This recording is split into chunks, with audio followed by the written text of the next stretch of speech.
Hello students, आज हम pair of linear equations in two variables में algebraic methods of solving a pair of linear equation सीखेंगे। मतलब कि जब आप एक pair of linear equation solve करते हो उसके कुछ एल्जेब्रिक मेथड्स होते हैं एंड वो हम आगे के सेशंस में सीखेंगे। नाउ अब आपको पता है कि जो ग्राफिकल मेथड है that is not convenient in cases where the solution of linear equations has non integral coordinates like √3, 2 √7, -1.75, 3.3 and so on। हमें पता है कि जैसे अगर नंबर्स होता 1, 2, 50, 60 वो सब प्लॉट करना बहुत इजी है, बट अगर ये रूट्स हो तो दिस इज वेरी डिफिकल्ट। आप इसको तो ग्राफ में प्लॉट नहीं कर सकते। So is there any alternative method of finding the solution? Yes, there are 3 alternative methods of finding the solution. That is substitution method, elimination method and cross multiplication method. आज हम सीखेंगे substitution method. ठीक है, solve the following pair of equations bye substitution method. ठीक है, तो इसमें आपको 2 इक्वेशंस रहेंगी, ऑब्वियसली तभी वो एक पेयर है। फर्स्ट इक्वेशन को आप ऐसे 1 लिख दो, सेकेंड इक्वेशन को आप ऐसे 2 लिख दो। ठीक है, अब सब्स्टिट्यूशन मेथड क्या हुआ कि एक इक्वेशन को, कोई भी एक इक्वेशन को लो, x को या y को उसका सब्जेक्ट बनाओ, x को या y को सब्जेक्ट बनाओ, बाकी जितने भी टर्म्स हैं उनको इक्वेशन के सेकेंड साइड पे लेके जाओ। फॉर एग्जाम्पल मैं ले रही हूं x + 2y = 3। ठीक है, अब मैं यहाँ पे x को सब्जेक्ट बनाऊंगी। क्यों? क्योंकि x यहाँ पे इंडिविजुअल है, यहाँ पे और कोई कोएफिशिएंट नहीं है, that is 1 is the only coefficient. So अगर आप x = करते हो, x = 2y इधर चला जाएगा, that is -2y and +3 as it is रहेगा। करेक्ट? सो आप ऐसे भी लिख सकते हो x = 3 - 2y। ठीक है, अब आप पूछोगे कि मैंने फर्स्ट इक्वेशन में x को क्यों नहीं सब्जेक्ट बनाया? क्योंकि अगर आप फर्स्ट इक्वेशन में x को सब्जेक्ट बनाओगे तो x अगर आप रखोगे, x क्या हो जाएगा? 15y + 2 / 7। आप ये 7 को नहीं छोड़ सकते, डिवाइड बाई 7 करना ही पड़ेगा। तो इसमें कैलकुलेशन बहुत लेंथी हो जाएगा एंड टाइम कंज्यूमिंग होगा, एंड एग्जाम में आपके पास इतना टाइम नहीं है, आपको इजी वे ढूंढना है सॉल्व करने का। इसीलिए मैंने यहाँ पे x को सब्जेक्ट बनाया। अब y को भी बना सकते हो, लेकिन क्या उसमें डिनोमिनेटर भी आ जाएगा। तो अब इस x को, अब ये हो गई आपकी इक्वेशन 3। ठीक है, इस इक्वेशन 3 को आप फर्स्ट इक्वेशन में सब्स्टिट्यूट कर दो। मतलब x की जगह पे, इस x की जगह पे आप क्या लिखोगे? 3 - 2y। देखो समझ में आया? सो 7 × 3 - 2y -15y = 2। ये एज इट इज रहेगा क्योंकि आपको खाली x सब्स्टिट्यूट करना है। अब ये क्या हो गया? लीनियर इक्वेशन इन 1 वेरिएबल, क्योंकि यहाँ पे y है, कोई x नहीं है, सब y की वैल्यू मिल जाएगी। सॉल्व करो। 7 × 3, 7 3 = 21, -7 2 = 14y, -15y = 2।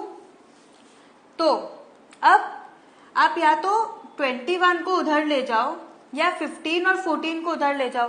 पहले सॉल्व कर लो। 21 = -14 - 15 is what? -29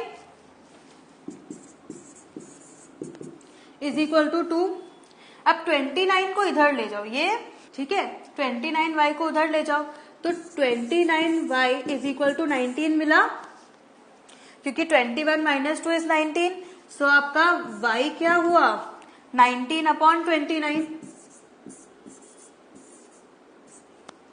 ठीक है, y क्या हुआ? 19/29। अब इस y को आपको सब्स्टिट्यूट करना है कोई भी तीनों इक्वेशंस में से x की वैल्यू ढूंढने के लिए। ठीक है, अब मैं प्रेफर करती हूं कि जैसे ये y है, अब y को आप थर्ड इक्वेशन में ही सब्स्टिट्यूट कर दो, क्योंकि x ऑलरेडी आपका सब्जेक्ट है। ठीक है, सो आपको बार बार शिफ्ट नहीं करना पड़ेगा।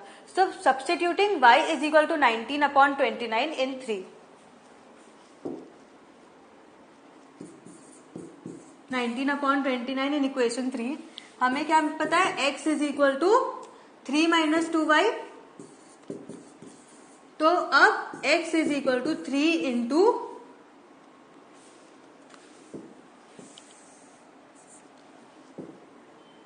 x is equal to 3 minus 2 into 19/29,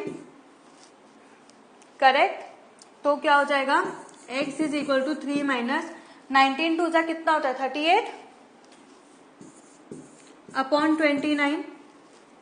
अब आप एलसीएम ले लो, x is equal to 29 multiplied by 3, 29 multiplied by 3, 9 3 जा 27, 3 2 जा 6 plus 2 8, 87। So 87 minus 38/29, so x is equal to 87 minus 38। आपको नॉर्मल सब्ट्रैक्शन आता है, ये 8 7 हो जाएगा एंड ये 17 हो जाएगा।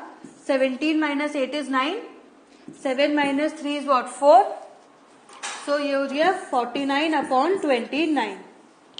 मिल गई आपको x की value, x is 49/29 and y is your 19/29। Now example 2, ये हम एग्जाम्पल 2 सेक्शन 3.3 का ले रहे हैं। वो जो आपका पेंसिल और इरेजर वाला एग्जाम्पल था, याद आया? Romina went to a stationery shop and purchased 2 pencils and 3 erasers for ₹9। तो हमने क्या किया था, पेंसिल को x लिया था, तो आप क्या करोगे, put x is equal to 9 minus 3y/2 in second equation डाल दो, ठीक है। सो आपका सेकेंड इक्वेशन क्या है, 4x plus 6y is equal to 18, 4x plus 6y is equal to 18।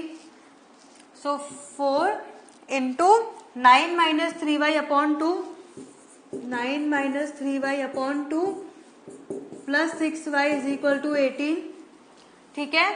अब ये 2 और कट गया 4, सो 2 2 जा 4, सो 2 इंटू 9 इज 18 माइनस 3 2 जा 6y plus 6y is equal to 18, 6y cancel हो गया, 18 इज इक्वल टू 18 आ गया, दैट इज 1 इक्वल टू 1। अब आप क्या करोगे, y वेरिएबल तो कंप्लीटली एलिमिनेट हो गया, सो आपको खाली x की वैल्यू मिली, y की वैल्यू नहीं मिली। तो ये क्या हुआ, ये भी फॉल्स स्टेटमेंट हो गया।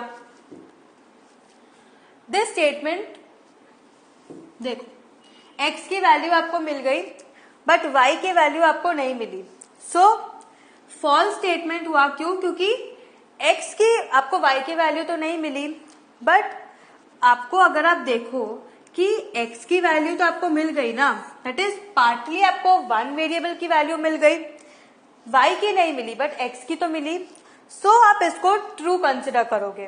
क्यों, देखते हैं।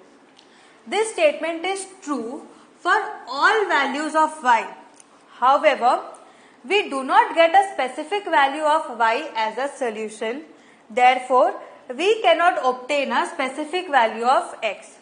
This is because both the equations are same. x आपने 9 माइनस 3y/2 दिया, बट जब तक आपको y की वैल्यू नहीं मिलेगी आपको x की वैल्यू नहीं मिलेगी, करेक्ट।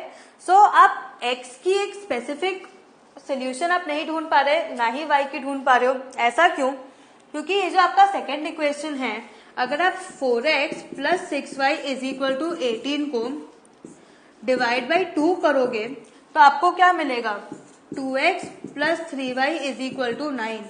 ये क्या हो गया, सेम एज फर्स्ट इक्वेशन। सो क्योंकि दोनों इक्वेशंस यहाँ पे सेम हैं, इसलिए आपको x एंड y की स्पेसिफिक वैल्यूज नहीं मिलेंगी। So therefore equations 1 and 2 have what, infinite many solutions. और अगर आप ग्राफ में आप जब ग्राफ बनाओगे तो आपको पता है कि इनको क्या बोलते हैं, coincident. The graph will be coincident and the equations will have infinite many solutions. Why, because both the equations are same, equations are same. समझ में आया? Now let us consider the example 3 of section 3.2।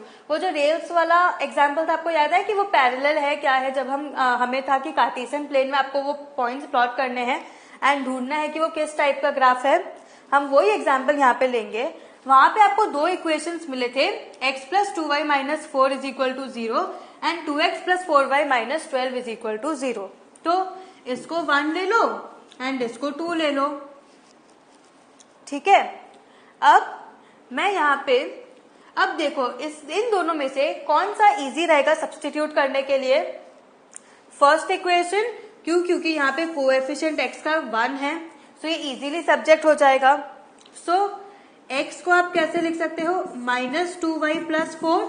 अब 2y minus 4 दोनों को आप equation के दूसरे side पे ले गए, या फिर x is equal to 4 minus 2y, ठीक है। अब ये हो गया आपका equation 3। So put equation 3 in equation 2,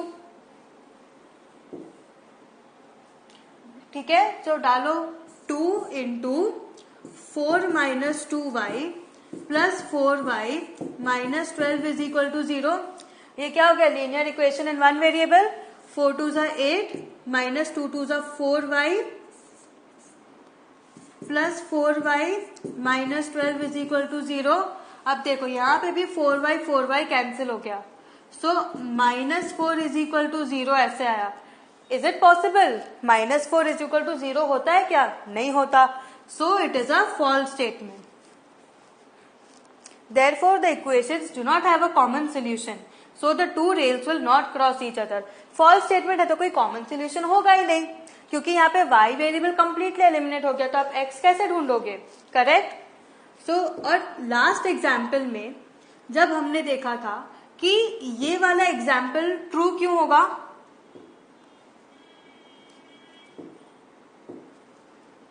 ये वाला एग्जाम्पल जो हमने देखा था वो ट्रू क्यों होगा? क्योंकि यहाँ पे आपको 1 इक्वल टू 1 मिला था, LHS is equal to RHS था, इसीलिए यहाँ पे जो स्टेटमेंट था ये ट्रू था, ठीक है।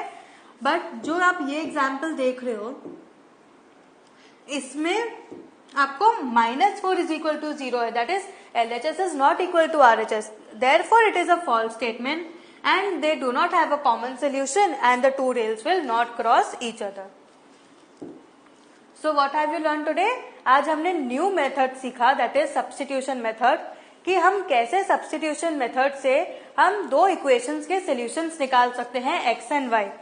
अच्छे से प्रैक्टिस करो, ये बहुत इजी है, जितना ज्यादा प्रैक्टिस करोगे उतना ज्यादा क्लैरिटी आएगा, ठीक है। Have a good revision. Thank you.